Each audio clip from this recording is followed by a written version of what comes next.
Well, folks, one of the very worst things about the radical transgender agenda is the war on women's sports. Gender-bending male grifters pretending to be females are invading female sports from swimming to rugby. And when it comes to the feminist movement, well, the silence is deafening. And with more on her plight, I am joined by powerlifter April Hutchinson. Female powerlifting has indeed been invaded by loser male powerlifters. But for speaking out against this egregious injustice, it is April who is being threatened with discipline. Unbelievable. So without further ado, April, thank you so much for joining me here on the Ezra Levent Show. For those unaware of your situation, can you give us a Reader's Digest summary, please? Sure. So I guess the Cole's notes of what's been happening over the last year or two is there has been a biological male competing in the female category. He's a 40-year-old biological male. Just recently, I was on the Piers Morgan show talking about how he just basically smashed all the records in the masters category. He has the second highest deadlift of all time in powerlifting. Now, this person's only been training for 4 years, and basically world athletes that have been training for 10 years or more have never even touched that weight for a deadlift. So I've been speaking out about this matter for about a year and a half now, and my federation has, well, the first part of it, they ignored my pleas. They basically just ignored my emails. But now they actually are sending me letters of discipline. Ever since March, I've had 3 letters of discipline for speaking out. The most recent one was about 2 weeks ago, saying that they're going to be taking it to a committee board and deciding if they're going to suspend me for basically calling the male a biological male on TV and interviews and social media. So I'm not using the pronouns.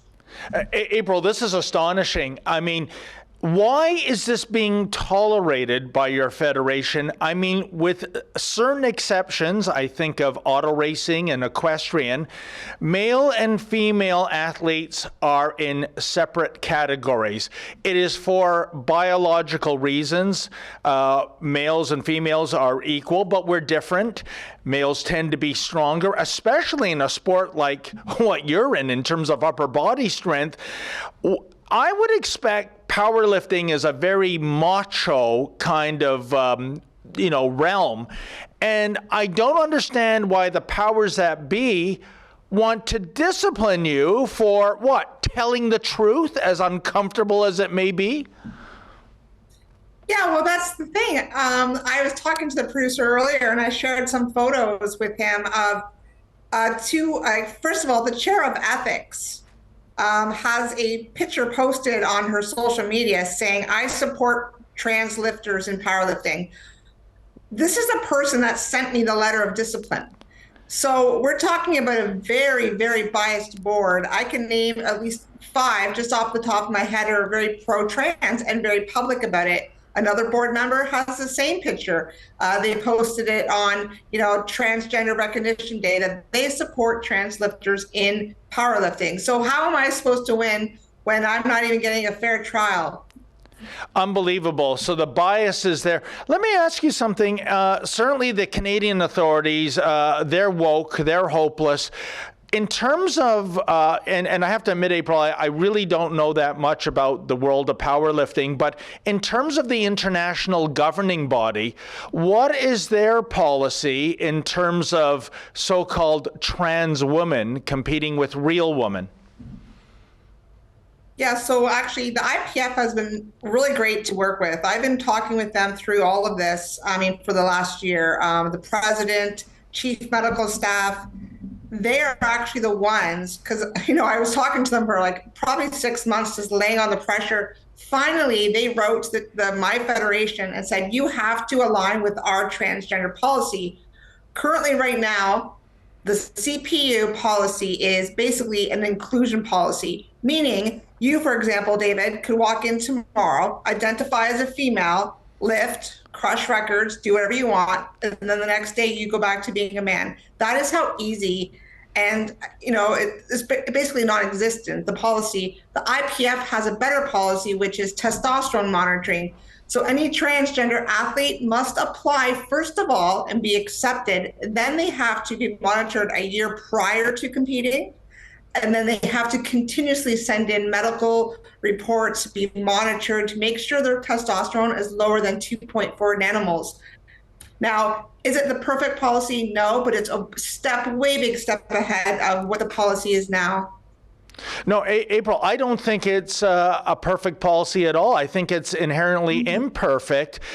Here's where I stand, and I echo the thoughts of Canadian coach Linda Blade. Why don't we have male, female, and other, or an open division? In other words, if you're a man identifying as a female or vice versa, if you're on steroids, other performance enhancing drugs, you go girl or guy as the case may be. I mean, I might even tune in to such a three-ring circus as that, April. Why can't we do that? Because that wouldn't be excluding any transgender individual. You're in the sport, but you are in a division that is not affecting real biological females. Well, and that's the thing. I don't know if you saw the news. I actually was working with a strongman. There was actually a male-born athlete in a strongman competition. So that's like, Eddie Hall, deadlifts, that crazy sport where pure strength. They actually had a male going to nationals. Well, I spoke to them. I worked with them. They're already going to change the policy. And they actually did exactly that. They created a separate category. So that means that individual will have its separate, has his separate podium and a separate category. And that is all that we have been asking for all along. So we have no idea why CPU is basically the only federation that's kind of going rogue and saying, well, no, they're basically bending over backwards. But that's what happens when you have such a biased board. People have their own personal agendas on that board. And we see it all the time. So, you can't win. All we can do is keep fighting and speaking up. I'm not going to back down. That's why I started this clothing line. I'm paying for lawyers now to fight the federation.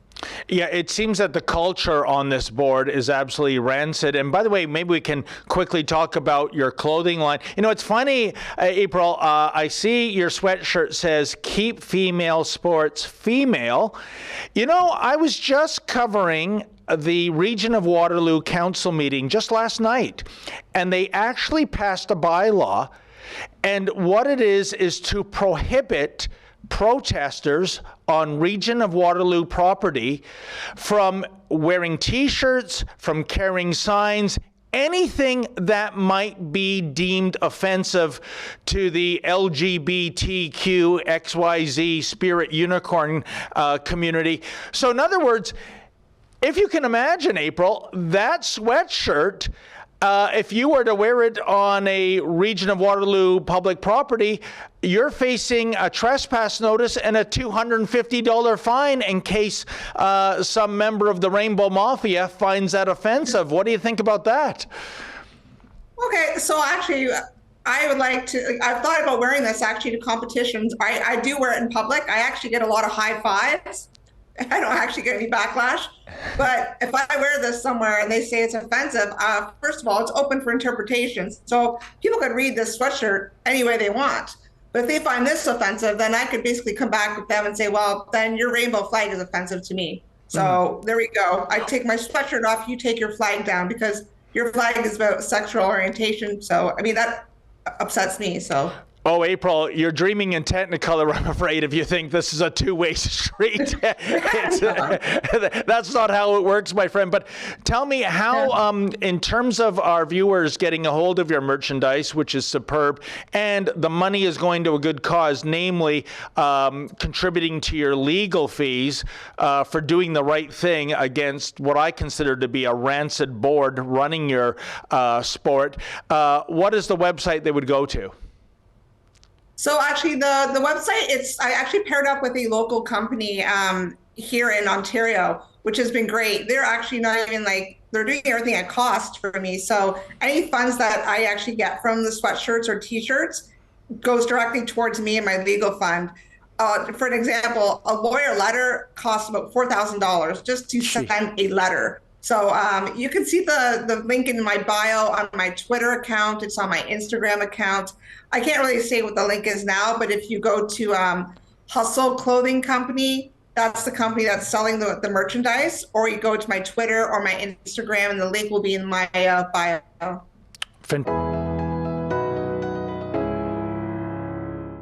How much fun is that? I can hardly wait.